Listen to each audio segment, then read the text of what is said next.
Today special Vinayaka చవితికి వినాయకునికి నైవేద్యంగా పెట్టడానికి పాల తాలికలు చేస్తున్నాను. దానికి మొదట కావాల్సింది బియ్యం పిండి 1 కప్పు, బెల్లం అదే కప్పుతో 1 కప్పు తీసుకోవాలి. సగ్గు బియ్యాన్ని ఒక 1 అవర్ నానబెట్టుకున్నాను, కొద్దిగా మాత్రమే తీసుకున్నాను. జీడిపప్పు కొన్ని, ఎండు ద్రాక్ష కొన్ని, బాదాముని సన్నగా స్లైస్గా కట్ చేసుకున్నాను. యాలక్కలు కొన్ని తీసుకోవాలి. పాలు, కాచిన పాలు. స్టవ్ ఆన్ చేసి కొన్ని నీళ్ళు, కప్పు నీళ్ళు వేసుకొని దాంట్లోకి టేస్ట్ బాగుంటుంది కొద్దిగా సాల్ట్, నెయ్యి కొద్దిగా వేసుకోవాలి. నీళ్ళు మరగనివ్వాలి. ఇలా మరుగుతున్నప్పుడు బియ్యం పిండిని ఇందులోకి వేసుకోవాలి. వేసుకొని అంతా బాగా ఒక 5 మినిట్స్ దీంట్లో హాట్ వాటర్లో ఇలా ఉడికించుకోవాలి. ఉండలు లేకుండా ఉడికించుకోవాలి.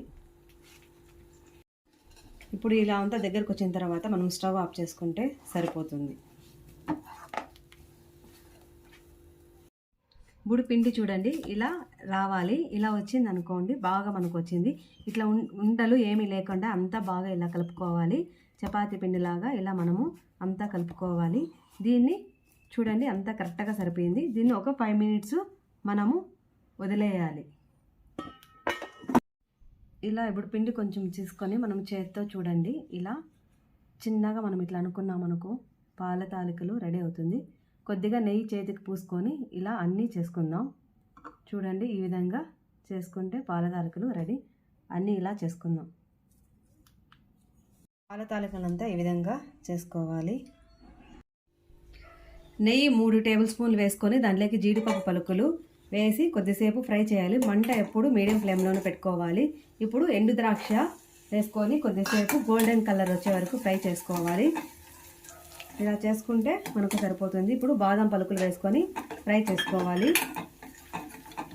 ఇలా కొద్దిసేపు ఫ్రై చేసుకుంటే సరిపోతుంది. ఇప్పుడు స్టవ్ ఆఫ్ చేసుకోవాలి.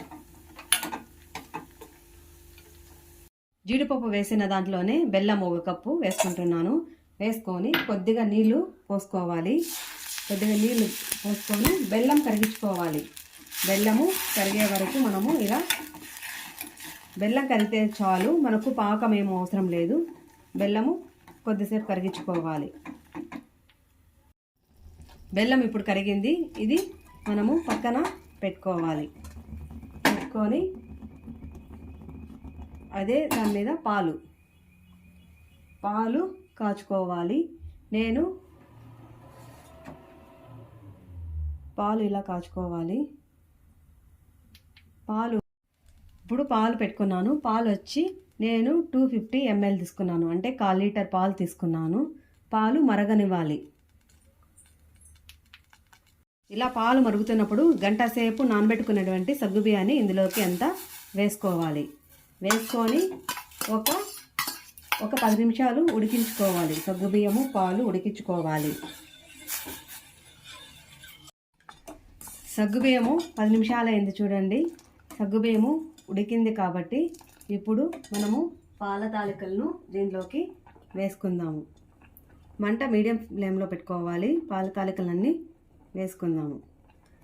వేసుకొని కదపకూడదు, కదపకూడదు, అలానే వదిలేయాలి. అన్ని పాల తాలికలన్నీ ఇలా అన్నీ వేసుకోవాలి. వేసుకొని కదపకుండా అలానే ఒక 10 నిమిషాలు సిమ్లో వదిలేయాలి. ఇప్పుడు 10 నిమిషాలు అయింది కదా, తాలికలు ఉడికాయి.